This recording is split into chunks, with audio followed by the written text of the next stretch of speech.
네, 안녕하십니까. 벚꽃의 동익정입니다. 오늘은요, 보현산매품과 세계 성취품을 같이 공부를 하겠습니다. 사실은 이게 굉장히 방대한 양들이고 설명을 하자면요, 굉장히 엄청난 내용들입니다. 우선 중요한 게 여러분들이 무슨 보현보살님이다, 문수보살님이다, 뭐 지장보살입니다, 관세음보살입니다 이러잖아요, 그죠? 근본적으로 중요한 사실을 말씀드리겠어요. 뭐냐면 우리가 보현보살 그러면 물론 얼마든지 이렇게 우리가 알 수 있게끔 이렇게 놔두시기도 하세요. 근데 우리 마음을 가만히 들여다보면 우리 마음 가운데 끊임없이 뭔가니 공부하고자 하는 어떤 그런 의지가 있잖아요. 그래 안 그래요? 뭔가 알고 싶어하는 마음 있어요 없어요? 그러니까 뭔가 공부도 하게 되고 독서도 하게 되고 뭔가 탐구도 하게 되고 저게 뭘까? 그런 마음의 상징을 우리가 이른바 그런 마음의 어떤 상징성을 띤 그런 차원을 문수보살이라고 우리가 그렇게 얘기하시는 거예요. 상징성. 우리 마음은 정말 무상심심 미묘한 그런 존재이고 우리 마음자리 자체가 부처님 마음이기 때문에 이렇게 공부하고자 하는 마음, 능인불교대학 입학해서 이렇게 공부하고자 하는 마음, 또 기도를 하고 또 이렇게 부처님 말씀을 벗삼아 살고자 하는 마음, 뭔가 끊임없이 우리 마음 가운데는 탐구자적인 자세가 있어요. 그와 같은 존재를 문수보살이라고 지칭한다 하더라도 전혀 손색이 없어요. 상징성이에요. 보현보살은 누구냐? 보현보살님 우리 마음 가운데 끊임없이 뭔가 하니 그렇게 100% 실천은 못해요. 그렇지만 뭔가 하니 나도 뭔가 하니 돈을 벌게 되면 많은 사람들에게 뭔가 뭐 사회복 사업을 하든지 의미로운 좀 삶을 살아야겠다. 이런 마음들을 우리가 가지고 계세요. 또 그렇게까지는 못한다 하더라도 길을 가다가 어려운 사람 있으면 뭐라 도와주고 싶기도 하고요. 어려운 이웃이 있으면 내가 보듬어 주고 싶기도 하고 물론 적극적으로 그렇게 하기가 쉽진 않을지 모르겠지만 마음 가운데 실천적인 의지 칸트가 말하는데 실천 이성이랄까 마음 가운데 끊임없이 실천하고자 하는 그런 의지적인 마음의 어떤 세계가 있어요. 그런 세계를 보현보살이라고 우리가 상징한다고 하더라도 이건 전혀 틀린 말씀이 아니에요. 어떤 상징성을 얘기한다고. 그 다음에 한없이 뭔고하니 많은 사람을 그냥 동체대비라 내 몸처럼 생각하지 않은 마음, 정말 대자대비한 마음, 마음으로 실천으로 그렇게 못한다 하더라도 내 마음 가운데 한도 끝도 없는 그런 마음, 그런 마음이 승화된 어떤 그런 존재, 그걸 우리가 관세음보살이라고 한다 하더라도 전혀 무슨 뭐 잘못될 게 없어요. 우리 마음 가운데 그와 같은 관세음보살님의 동체대비성이 있어요. 그리고 또 우리 마음 가운데 뭔가 내가 달성하고자 하는 뭔가 원력을 세워서 뭔가 한번 해보고 싶다. 내가 이런 걸 해보고 싶다. 여러분 뭘 해보고 싶으세요? 여자로 태어나서 해보고 싶으신 건 뭐 있어요? 마음 가운데 어떤 원을 세워서 그 원을 달성하고자 하는 마음, 사실 정말로 아무리 아녀자라 하더라도 어떤 원이 있으셔야 된다. 진짜로 대원본존 그 원의 상징적인 차원을 우리가 지장보살님이라고 한다더라도 과언이 아니에요. 상징적인 차원. 우리가 4대 보살이래. 대지문수보살, 대행보현보살, 대비관세음보살, 대원본전 뭐라? 지장보살. 그와 같은 마음의 세계의 어떤 그런 힘들이 우리 마음 가운데 자리하고 있어요. 우리 예불문을 우리 예불 올 때도 그 4대 보살 얘기하잖아요. 이 보현보살은 뭐냐? 보현보살은 보현행원, 이른바 말하면 정말 부처님의 위실력을, 여기 지금 보현보살님이 부처님을 대신해서 삼매경에서 깨어나서 이 광활한 우주가 어떻게 형성이 되었고 보현삼매라는 거, 지금 보현보살이 어떻게 계시고 이 우주가 어떤 상태라는 거, 이런 걸 지금 설명해 주고 계시거든요. 우리 마음 가운데도 보현보살님이 계세요. 우리 마음 가운데도 문수보살님이 계시고 우리 마음 가운데 이 관세음보살님이 계세요. 우리 마음 가운데도 대원본전 지장보살님이 계세요. 어떤 원력을 가지고 계세요? 그러니까 우리 마음 가운데 그와 같은 보살의 원력이 승화된 그런 차원으로 나가게 되면 우리가 뭔가 하니 아까도 비로자나 진법신 부처님 되시는 거예요. 이 보현보살님은 바로 뭐냐? 네, 부처님께서 지금 들어 계신 삼매, 이 화엄에 보현삼매표에 나오는 그 삼매는 뭐냐? 일체제불 비로자나 장신삼매라고 그래가지고 비로자나불의 어떤 그런 그 세계를 몸과 마음에 확연히 몽고하니 꿰뚫는 삼매경에 계시는 거예요. 비로자나 일체, 비로자나 정말 열의 장신삼매. 그러니까 이른바 말하면 비로자나불의 몽고하니 마음자리와 통하는 그런 세계로 이제 말씀을 하고 계시는 거예요.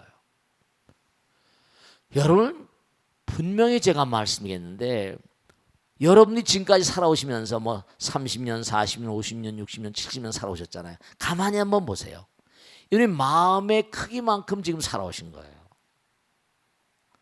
내가 아이들 뭔가 합격시켜야겠다. 뭐 어떤 남자를 만나 어떻게 살아야겠다. 여러분이 원하는 게 100% 되었건 안 되었건 간에 마음 먹은 대로 쭉 흘러오셨다고요. 심요공화사라. 우리 마음이요. 마음 가운데 부처님 계신 것이기 때문에 우리 마음 가운데 부처님 계시기 때문에 이제 뒤에 원력이란 말이 많이 나오는데 정말 마음 먹은 대로 이 보현보살님은요. 우주를 다 이 실천 행동 몸과 마음을 다해서 부처님의 거룩한 뜻을 뭐라? 펼쳐 보이고 실천하는 상징적인 어떤 존재예요. 그러니까 이 보현삼매 들어서 딱 보니까 어떤 그런 경계를 깨달을 수 있었는 거 아니에요? 부처님은 지금도 한두 끝도 없이 뭐라? 한두 끝도 없는 뭐라? 법문을 펼치고 계시다는 거예요. 그 교재에 나오는 것처럼 한없는 부처님 법문으로 가피를 내리고 계시다. 스님 제가 안 여러분죠. 고요히 마음을 가라앉히고 있으면요. 부처님의 육성이 들리세요. 제가 이렇게 부처님 말씀을 전달하고 있는데 뭐 스스로의 마음 가운데도 그렇고 제가 드리는 말씀 가운데도 부처님께서 뭔가 함께 하시면서 부처님 말씀 우리가 함께 나누고 있는 거예요. 부처님 한도 끝도 없는 법문을 하고 계신데 그러니까 예전에 우리 선사들이 뭔가 아니 졸졸졸 흐른 냇물도 뭐라? 부처님의 법문이라고 하고 하늘을 흘러가는 뭐죠? 구름도 법문이라고 하고 만상이 다 법문이라는 거예요. 그러니까 참 이 우주의 무량한 대천세계에 부처님이 정말 언제 어느 곳에 가거나 그들이 원하는 그러한 그들이 원하는 대로 다 나타나신대. 근데 문제는 뭐냐면 마음 가운데는 다 이루어주신데 현실화되는 그런 노력과 정진력이 수행력이 원력이 모자란다는 거예요. 다 이루어주신다는 거야. 가다가 장애가 많고 이런 건 전생의 업장이고 말이죠. 보현삼매편에서 이 우주 무량법계 보현삼매 이른바 부처님의 위실력이 보현보살을 통해서 끊임없이 펼쳐지고 있다는 거예요. 이걸 분명히 아셔야 된다. 마음을 먹고 몸과 마음을 다해서 정말로 정진하게 되면 부처님께서 하나도 아까움이 없으시다는 거야. 기가 막히죠. 그 언제 어느 곳 이 무량한 대천세계 언제 어느 곳에도 전부가 다 뭐죠? 부처님의 거룩한 위실력이 항상 영원히 작동하고 있대요. 이거 참 놀라운 얘기죠. 그 부처님의 위실력을 보현만행 우주에 있는 무량한 대천세계 전부 다 어느 곳에서나 보현보살이 계시면서 그들이 뭔가 아닌 마음 먹은 대로 보현보살이 항상 끊임없이 끊임없이 작용을 하셔서 여러분의 원을 이루어주시고 계시다는 거예요. 지금도 이루어주고 계시고 과거도 그랬고 미래도 그렇다는 거예요. 그러니까 부처님께서 보현보살에게 나타나셔서 그러잖아요. 훌륭하고나 선 남자요. 그대가 모든 부처님의 비로자나 열의 장신삼매에 잘 들어갔다. 보현보살은 뭔가 아니 비로자나 장신삼매에 계시면서 시방의 모든 부처님께서 함께 그대에게 가피하심이니 모든 부처님께서 보현보살과 함께 계세요. 그러니까 여러분이 보현보살은 아까 뭐라 했어요? 행동의 상징이라고 했잖아요. 실천의 상징이라고 했잖아요. 그러니까 여러분이 실천 가운데 부처님 계시는 거야. 비로자나 부처님, 삼세 제불보살이 다 함께 계시니까 실천을 하기만 하면 그게 그대로 공독되시는 거야. 실천 안 하니까 그런 거야. 실천하기만 하면 여기 나오잖아요. 보현보살은 비로자나 장시삼매, 마음과 몸 가운데 비로자나물이 함께 계신 분이 바로 누구라? 보현보살이야. 보현문수 대보살. 그러니까 시방의 모든 부처님께서 그대와 함께 계시고 그대에게 가피하심이, 그러니까 비로자나물에 뭐라? 본원력이 너희들과 함께하고 보현보살과 함께하고. 그것은 뭔가 하니 그 무량한 세월 동안 보현보살이 바로 뭐죠? 부처님의 행과 행원, 보현행원, 행과 원을 닦았다. 그리고 부처님의 가르침을 항상 받들어 지녀왔기 때문에 그러하다. 그러니까 보현행원, 우리가 몸과 마음을 다해서 정말로 말씀드려 실천, 이거 실천의 상징이야. 실천하는 가운데, 부처님 말씀을 실천하는 가운데 삼세제불보살과 부처님께서 비로자나물이 함께 계신데, 야, 이거 기가 막힌 거지. 실천을 하게 되면 그 실천 가운데 부처님께서 함께 계신다는 거예요. 실천을 해야 돼. 그러니까 실천하지 않고서는 이게 얘기가 안 되는. 그러면서 또 나오는 게 뭐라고 나오는 거 아니? 보현 삼매품 다음에 뭐가 나와요? 세계 성취품이 나와. 이것도 기가 막힌 얘기거든. 그 실천의 힘으로 이 세계가 이루어진다는 거예요. 원력을 세우란 말이에요. 아미타불은 원력을 세워서 아미타불 불국토를 만들었지? 응? 동방만월세계 약사유령 열애버린 뭐라? 동방만월 약사의 12대원을 바탕으로 해서 동방만월세계 약사유령 열애 부처님 나라를 또 만들으셨지? 원력을 세워서 이렇게 이 우주의 찬란한 세계를 한도 끝도 없이 말이죠. 그 세계가 세계 성취품에 나오잖아요. 뭐라고 나와요? 낱낱이 나오잖아. 보현보살이 삼매 들어서 이 세계, 이 우주와 중생과 부처님의 모든 세계 우주 바다를 다 관찰하시는 거예요. 관하시는 거예요. 온갖 이 우주에 무량한 대천세, 무량한 은하계 우주도 좋고 하여간 한데 끝도 없는 세계를 다 관해 보시니까 일체 중생의 어떤 정말 법의 바다, 정말로 그 무량 중생의 마음의 근성의 바다, 욕구의 바다, 온갖 중생의 바다, 모든 이 우주 바다 전부 다 법륜의 바다니 해가지고 우주 바다, 이 우주 세계, 나무 화장 세계, 비로자나 신법신, 현재설범도사나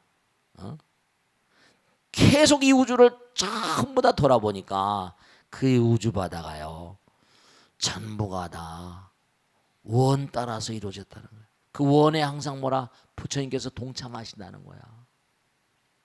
그러니까 이런 원을, 부처님은 항상 삼매경에 계시면서, 보현보살은 비로자나 열애 장신삼매에 계시면서 여러분들이 원을 세우면 업이 아니야.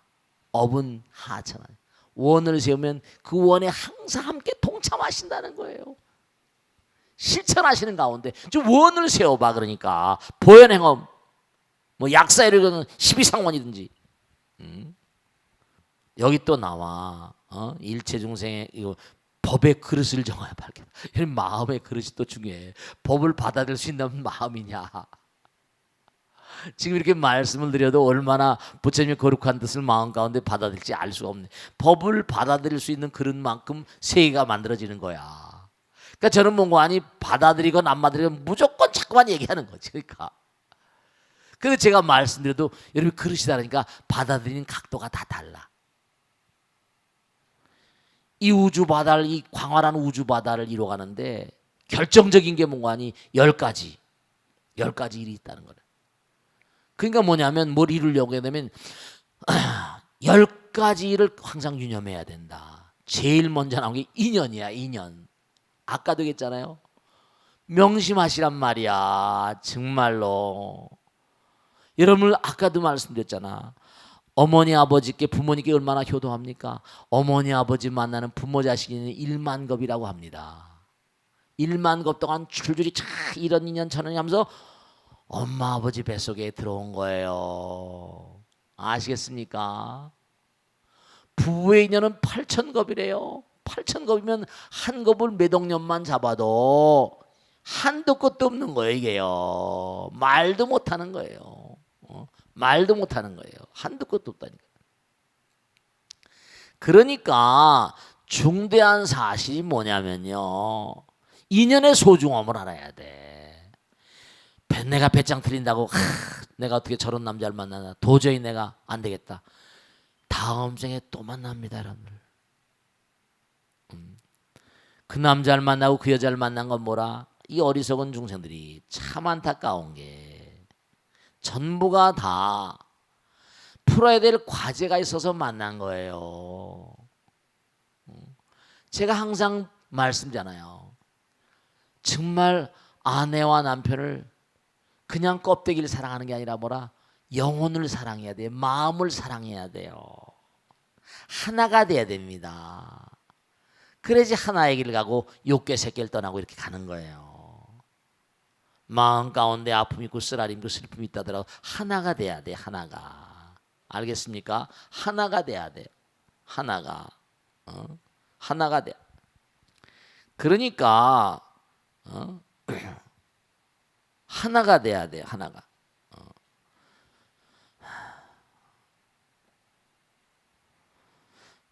우선 중요한 게 여러분이 인연의 소중함, 알겠습니까? 인연의 소중함.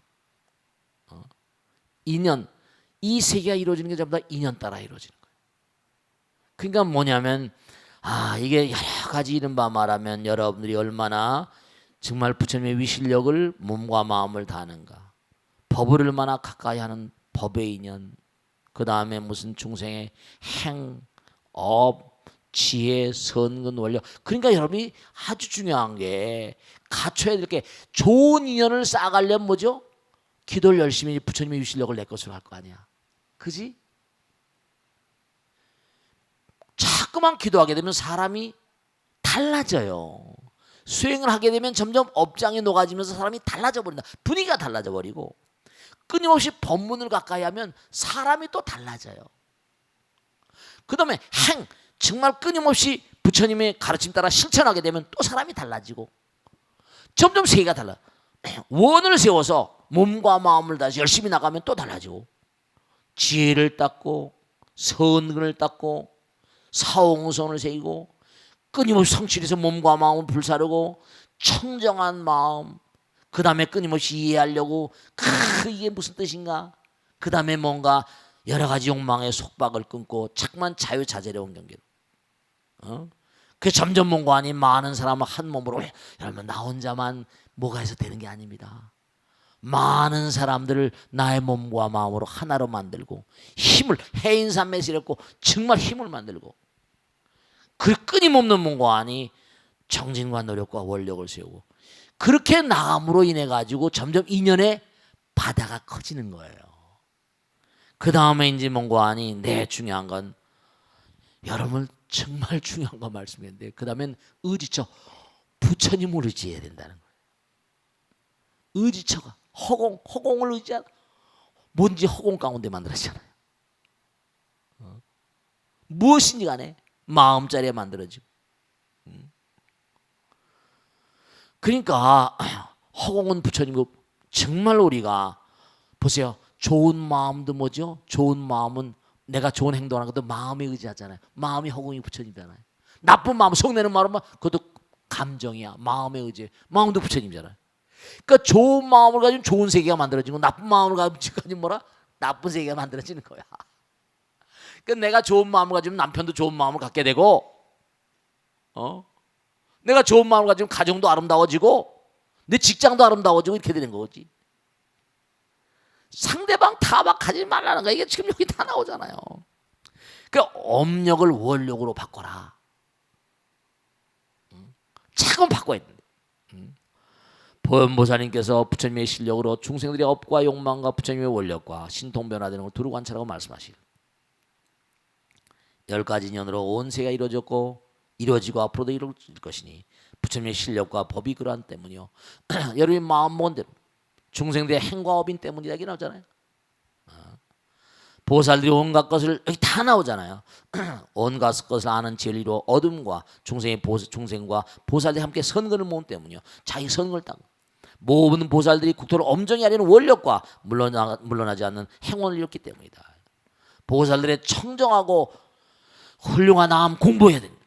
자제함과 부처님의 선근에서 흘러나온 것과 성도하실 때 자제하신 힘과 보현보살의 자제하는 원력이기 때문이다. 이렇게 나오시는.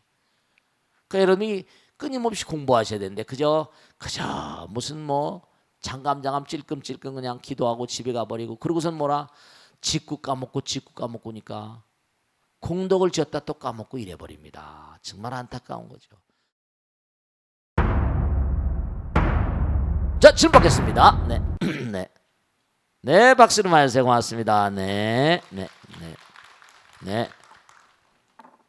59기 차불각성이라고 합니다. 네, 고맙습니다. 예, 오늘 배운 화엄경 네. 제3품의 이름이 보현 삼매품이잖아요. 그렇습니다. 네네. 예, 거기에 나오시는 보현보살님에 대해서 좀 더 자세히 알고 싶거든요. 네네네네. 거기에 대해서 스님께서 네. 좀 더 네. 말씀을 해주셨으면 좋겠는데요. 네, 고맙습니다. 네, 예, 박수 감사합니다. 주세요. 네. 아까도 설명을 드렸지만 여러분죠, 보현보살님 여러분 마음 가운데 계세요. 우리 모두의 마음 가운데 계시고 부처님과 더불어서 보현보살님은 바로 뭐냐? 비로자나 진법신 부처님의 세계의 실천을 상징하는 그러한 존재세요. 그래서 우리가 보살님이라는 이름으로 붙였지만 부처님은 하나이시자 전체이시잖아요. 그렇지만 부처님 모르죠? 끊임없는 몸과 마음을 다해서 열심히 부처님 말씀 따라 나가시는 어떤 존재라 하더라도 보현보살님의 힘을 잊고 살고 있습니다. 이 우주 무량한 대천세계. 그러니까 제가 아까도 말씀드렸지만 우리 마음 가운데 분명히 부처님 계세요. 그러면 그 부처님은 우리 마음 가운데 누굴 시켜서 우리를 잘 나가게도 못 나가게도 그렇게 하시는가 하면 그게 다 보현보살님의 실력이에요. 내 마음이 정말 몸과 마음을 다해서 부처님 말씀대로 열심히 아까 공부한 대로 정진하고 또 정진하면 보현보살님은 계속 우리를 북돋아 주십니다. 제가 만일에 여러분과 저나 부처님 말씀대로 살지 않고 부처님 말씀 어그러뜨리고 이렇게 살다 보면 업장을 자꾸만 쌓으니까 어떻게 되겠어요? 그러면 보현보살님도 어쩔 수 없이 몽고하니 그 업 따라서 또 악도를 걷게 만드시고 그 자리에서 또 개과천선케 만드세요. 그러니까 우리가 항상 업을 원으로 바꾸셔야 됩니다. 그리고 내가 업 따라 사는 걸 정말 지켜보면서 나를 감시해야 돼요. 나를 끊임없이 감독해야 됩니다. 보현보살은 법당에만 계신 분이 아니시고요. 부처님의 이른바 말하면 권하신 정말로 부처님의 위실력을 펼쳐보시는 부처님과 정말 항상 함께 계시면서 무량중생들의 마음 가운데 부처님의 위실력을 항상 함께 펼쳐주시는 분이세요. 그 마음 따라 형상을 다 만들어주시고 그 마음 따라 상황도 다 만들어주시고 그 마음 따라 복업도 다 해주고 그 마음 따라 또 악업 따라 악보를 또 주시기도 하시면서 실천과 공행의 상징이라 보현행원이라 우리 화엄경 보현행원품 알잖아요. 그러니까 보현보살은 어떤 보살님이시냐 이제 앞으로도 계속 보현보살에 대해 공부를 하겠습니다만 정말 여러분이 부처님 말씀대로 실천하며 사셔야 돼요. 보현보살 십종대원 칭찬열애원 항상 열을 찬탄하고 광수공양 널리 공양하고 그러니까 우리가 삶을 도모하면서 언제 어떤 곳에 가신다 하더라도 항상 몽고하니 부처님 말씀을 실천하는 데 역점을 둬야 돼요. 그러니까 제일 처음에 몽고하니 이른바 말하면 보현만행, 육도만행 이러잖아요. 그러니까 부처님 말씀을 공부하신 분들은 머릿속이나 마음속에만 가지고 계시면 안 돼. 왜냐? 걷는 자만이 앞으로 나갈 수 있거든요. 실천하는 자들만이 과보를 얻을 수 있습니다. 생각만 가지고 있어서는 안 되지. 실천해야 돼. 그 너무 안타까운 게 제가 정말 안타깝게 생각하는 게 기독교나 가톨릭이나 다른 종교가 많습니다. 근데 너무 안타까운 게 불교는 뭐냐? 실천이 모자라.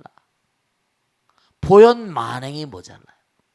다른 종교 믿는 사람은 어려운 이웃들 뭐다 난리치잖아요. 그래 안 그래? 뭐 사회 봉사나 복지라거나 이런 것도 불교는 너무 미미해. 스님들도 별로 관심이 별로 없고 그 사람들은 행으로 다 하니까 당장 보세요. 남이 좋은 진짜 보현행을 하게 되면 바라보는 것만도 기분 좋잖아요. 그래 안 그래요? 물론 시기하는 사람도 있을지 모르겠지. 근데 순수한 마음으로 뭔가 이렇게 좋은 마음을 가지고 열심히 복지 사업을 한다거나 어려운 이웃 돕기를 한다거나 이러면 어떻게 돼요? 많은 사람이 잘한다 박수 쳐주고 후원금도 내고 이러죠. 세력이 그만큼 뭐라? 아까도 보현보살 세력이 점점 강화되거든요. 우리 불교도 참 그런 게 약해요. 보현 만행이 너무너무 소중하다는 걸 분명히 아셔야 됩니다. 보현보살은 어떤 분이신가? 우리 마음 가운데 계시면 실천의 상징이에요. 무슨 보살님의 형상으로 이렇게 놔두시고 이렇게 법당에 모셔 계시고 이러지만 원래 우리 마음 가운데 보현 만행 실천의 상징 같은 분이시다. 아까 서두에도 말씀드렸지만 우리가 끊임없이 공부하고자 하는 마음, 내가 뭔가 아니 공부를 안 하더라도 공부를 좀 해왔으면 책 좀 읽고 경전 좀 사경 좀 하거나 이랬으면 좋겠다. 이런 마음들이 계시잖아요. 그 마음 가운데 공부하고자 하는 그 마음의 상징이 문수보살이다. 대행보현보살. 그 예불 할 때 항상 하는 거예요. 대비관세음보살, 대원본전지장보살이에요. 아시겠죠? 자, 다음 주로 오겠습니다. 네, 네, 감사합니다. 박수 좀 해주세요. 네, 네, 네. 저는 43기 방수석입니다. 네, 고맙습니다. 네, 스님 그 대불광장에 모셔져 있는 약사열의 부처님께 네, 공부가 끝나면 매일 참배하고 가는데 네, 네.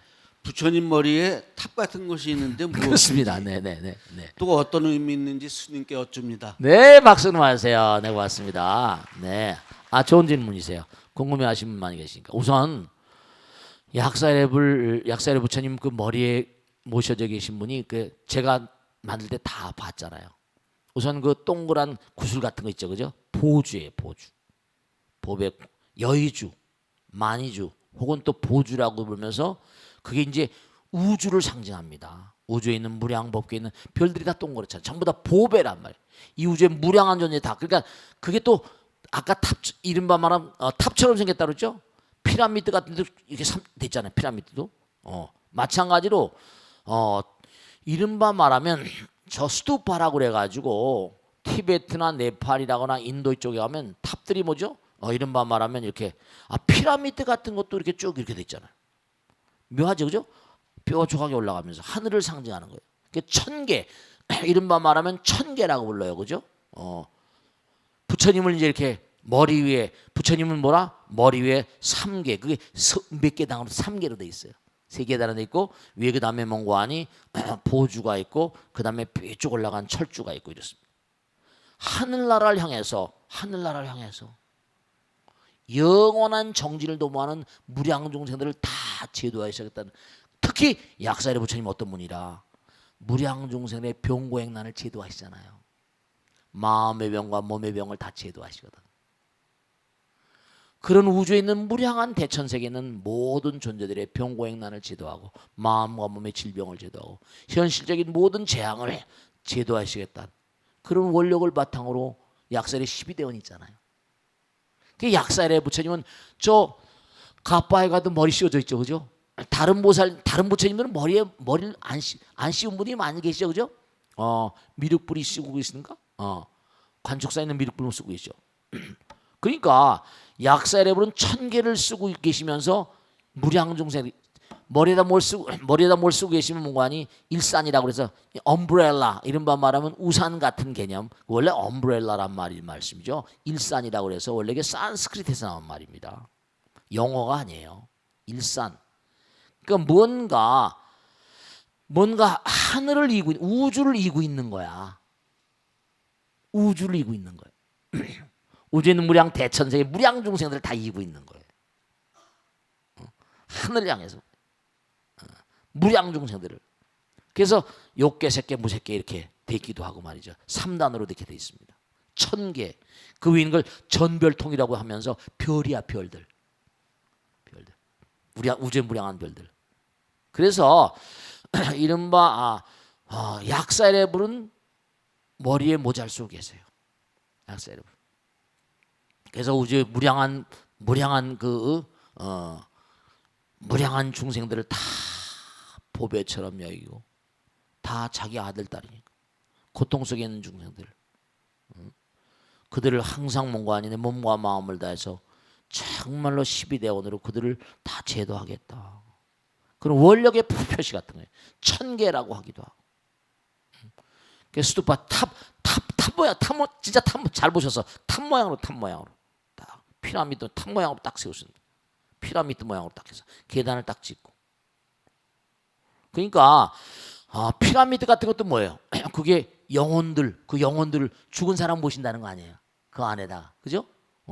그리고 참 묘한 게 뭐 앙코르와트라고 프놈펜에 가도 그죠? 뭐 어디 뭐 시엠립인가 어디 캄보디아 어디 있지만 뭐 잉카에도 마야에도 페루에도 다 전부 다 피라미드 모양으로 돼 있다. 그 계단 모양으로 그 위에 동그란 보배 구슬 같은. 제가 참고로 말씀드리면 여기 대불림 모신 건 진짜로 제 의지로 모시는 게 아닙니다. 부처님 모시라고 해서 모인 거예요. 선몽 받고.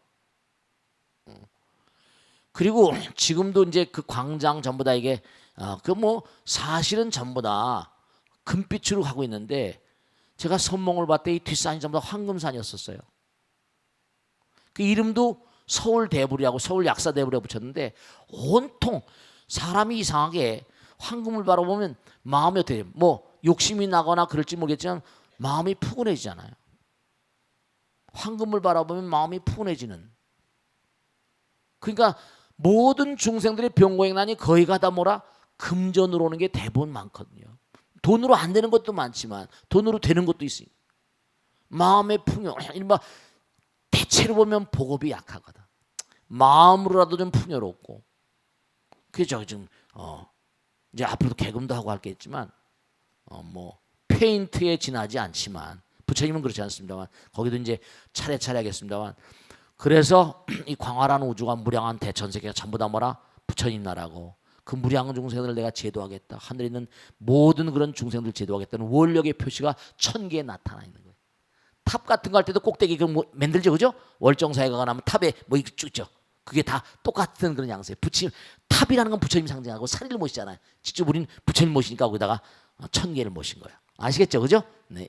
자, 질문 가운데 직접 나와서 못 하시는 분들 혹은 또 좀 이렇게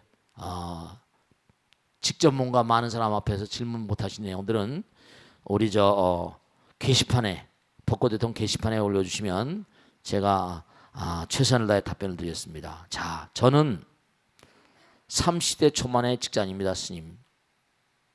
스님, 저의 직속 후배로 지난 봄에 입사한 친구 하나 있는데요. 같은 여자인데다 고향도 같아서 더 잘해주고 싶은 마음에 매일같이 밥도 사주고 커피도 사주고 힘든 일 있으면 이야기하라고 다독여주고 제 나름대로는 최선을 다했습니다. 그런데 얼마 전 비품실에서 자기 동기와 체험담을 하는 것을 우연히 들었습니다. 참, 당장이라도 달려나가서 뭐라고 할까 망설이다가 뭐라고 막 하려고 그랬던 거죠. 그냥 쿨하게 모른 척하기로 했는데요. 쿨한 선배로 또 참으로 보통 힘든 게 아니더라고요. 그 이후로는 저를 보며 환하게 웃는 그 아이를 볼 때마다 몸서리가 쳐질 정도로 싫고요. 심지어 회사 가기도 싫습니다. 스님, 저 어떻게 하면 좋을까요? 우선 우리 이 편지 보내주신 분께 꼭 하나 당부드리겠는데 오늘도 화엄경 공부하면서 그렇지만 말씀이죠. 우선 그 후배가 뭐라고 험담을 하는 것을 보면서 우선 자기를 돌아보셔야 됩니다. 내가 후배한테 뭔가 저런 얘기 들을 무슨 일을 한 게 없는가. 우선 자기를 돌아보세요.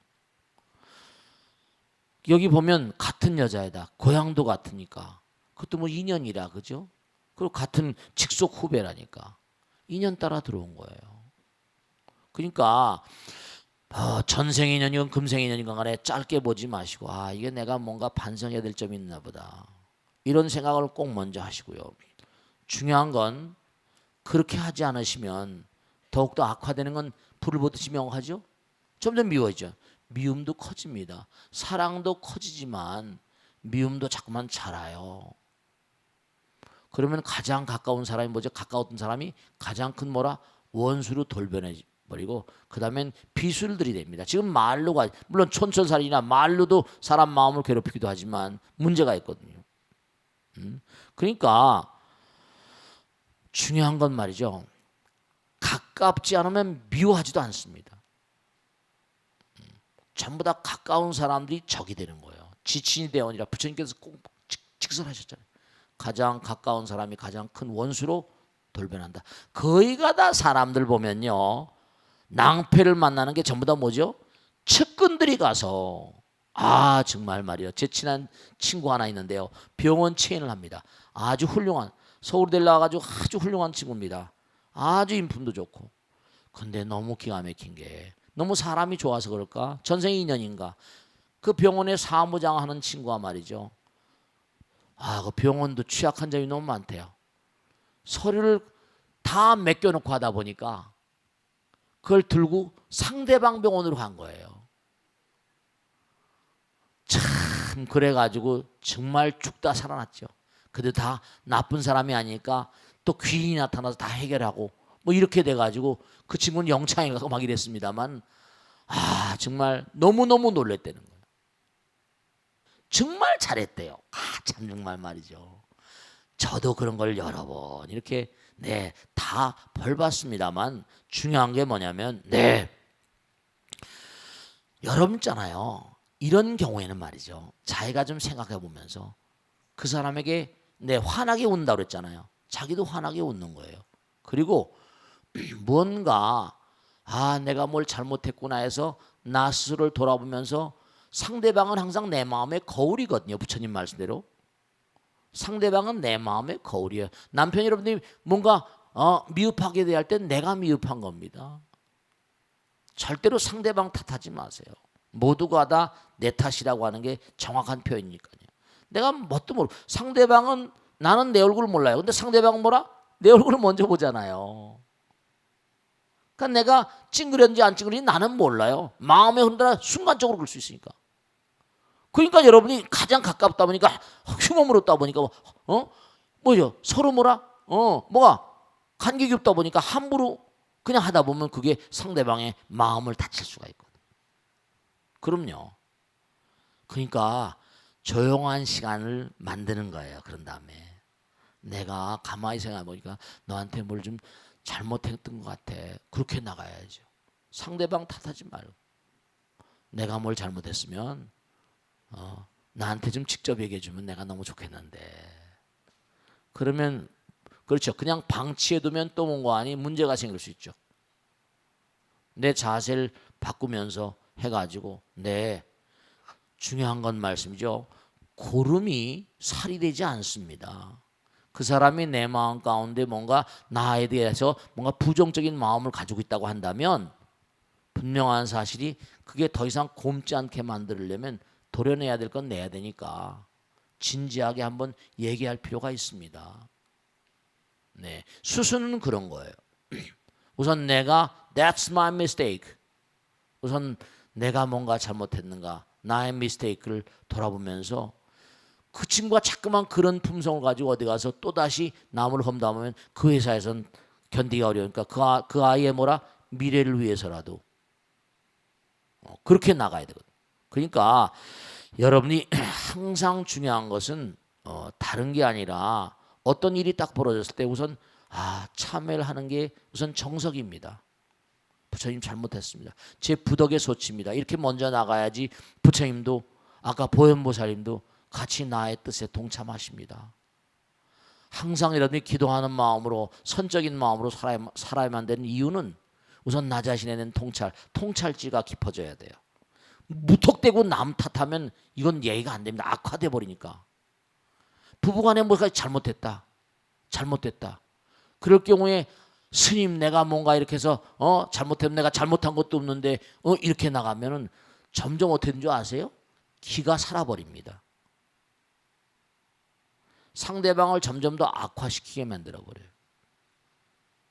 제가 하나만 딱 말씀을 드리겠는데 뭐냐면 부부간에 갈등들이 많으세요. 정말 인품이 돈독하신 분인데 참 그 보살 절대로 그러지 말라고 그랬는데 남편이 정말 훌륭하신 분인데요. 어떻게 됐는 거 아니? 남편이 어디 다른 여자가 있는 걸 알게 된 거예요. 나한테 와서 그래서 절대로 그냥 가만히 두고 더 잘해드려 봐라. 남편을 너무 사랑한대요. 근데 사랑하는 마음이 이게 잘못 방향을 틀면 이 질투로 변해버리거나 내가 정식분인데 졌다고 잃어버리면 어떡하죠? 절대로 찾아가거나 하지 말라고 그랬거든요. 근데 너무 웃기는 게 그것도 동창이 알려줘. 동창이. 자기 남편이 뭔가 하니 아침마다 보니까 뒷모습이 그러니까 참 희한한 거죠. 동창이 바로 앞동에 산 거야. 그 남편이 만나는 그 여자 그 아파트의 앞동에 자기 학교 동창이 사는 거예요. 뒷모습이 딱 친구 남편 같은 거예요. 내려가니까 차 넘버가 똑같아. 그 친구한테 알리지 않을 수도 알렸는데 이제 알고 보니까 되죠. 그렇게 와서 가지 말라고. 절대로 가지 말라고. 설마 하다가 딱 보니까 약수도 갈 시간에 꼭 나가는 거예요. 산에 간다 그러면서 그 시간에 그 집에 가는 거예요. 가지 말라고 그렇게 했는데 가면 더 나빠진다. 근데 이 보살님이 갔다가 너무 놀란 게 친구도 가지 않는 게 좋겠다고 얘기했답니다. 왜냐하면 친구가 말하지 않았던 게 있어. 뭐냐면 거기까지 친구니까 내가 그 친구 또 장례식장에서 만났는데 어떤 거 아니 갔어요. 갔는데 뭐냐면 배를 눌렀는데 여기 암흑의식에서 했는데 아빠 하면서 아기를 안고 나오는 거야. 아빠 이거 누구 찾아왔어? 근데 그 남편이 아기를 안고 나오는데 또 다른 그 여자에서 아기를 낳은 거예요. 그걸 보고 절대 친구가 그 얘기를 못한 거야. 아기가 있다는 거. 뇌진탕으로 죽었습니다. 아 정말 참. 그래서 아파트에서 굴렀어요. 계단에서 졸도해버렸어요. 이런 말씀이죠.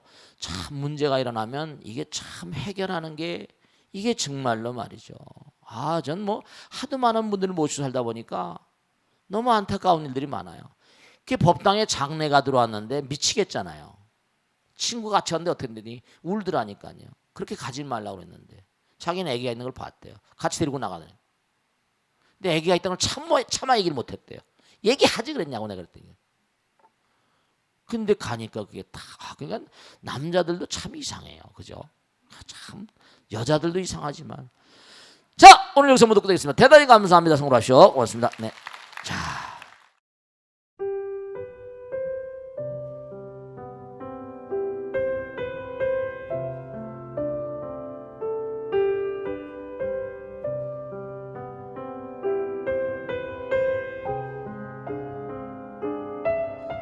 불자 여러분 안녕하십니까? 능인선원장 지광입니다.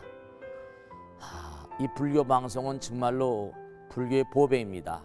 부처님의 거룩한 뜻이 무엇입니까? 부처님의 가르침을 세상에 퍼뜨린 거 아니겠습니까? 불교를 정말로 한 차원 업그레이드 시키고 한국 불자들의 신심을 한 차원 더 장양시키기 위해서는 여러 불자님들의 정말 도움이 필요합니다. 몸과 마음을 다해서 많은 불자님들 ARS 한 통에 이 불교 방송이 살아날 수 있습니다. 여러분의 관심과 그 다음에 편달이 한국 불교의 새로운 날 그리고 새로운 시대 새로운 차원으로의 도약으로 그렇게 우리 방송 불교를 그렇게 인도할 것이라고 확신합니다. 감사합니다. ARS에 많은 관심 부탁드립니다. 감사드립니다.